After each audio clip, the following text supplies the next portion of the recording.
ആണെന്നുണ്ടെങ്കിലും കംഫർട്ട് ആയിട്ടുള്ള ഇത് വേണം. സ്പോർട്സ് കമ്പൽസറി ട്രെയിനേഴ്സ് ഒക്കെ നിങ്ങളുടെ ക്ലയൻസിനെ, അതൊക്കെ ജെന്റ്സ് ആണെങ്കിൽ നിങ്ങൾ മണി കാണിക്കേണ്ട ആവശ്യകതയൊന്നുമില്ല അല്ലെ. നിങ്ങൾക്കും പറയാം നിങ്ങളുടെ ക്ലയന്റ് ഡെലിവറി ചെയ്തെങ്കിൽ നല്ല ഒബീസുള്ള ഒരു ക്ലയന്റ് ആണ് നിങ്ങളുടെ മുന്നിൽ നിൽക്കുന്നത്, അവരോട് പറഞ്ഞു കൊടുക്കണം.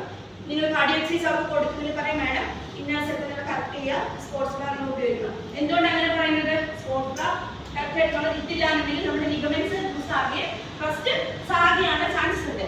ഡെലിവറി കഴിഞ്ഞൊക്കെ പ്രശ്നങ്ങൾ കുറച്ച് കൂടുതലായിട്ട് സംഭവിക്കും, എസ്പെഷ്യലി ഫീഡ് മദേഴ്സിനൊക്കെ ആണെങ്കിൽ അല്ലേ. അപ്പൊ അത് പ്രത്യേകം ഇപ്പം ഡെലിവറി കഴിഞ്ഞിട്ടുള്ള ഒബീസിറ്റികൾ പെൺകുട്ടികൾക്കാണെങ്കിലും നിങ്ങൾ കൃത്യമായിട്ട് ഈ കാര്യങ്ങളൊക്കെ സിമ്പിൾ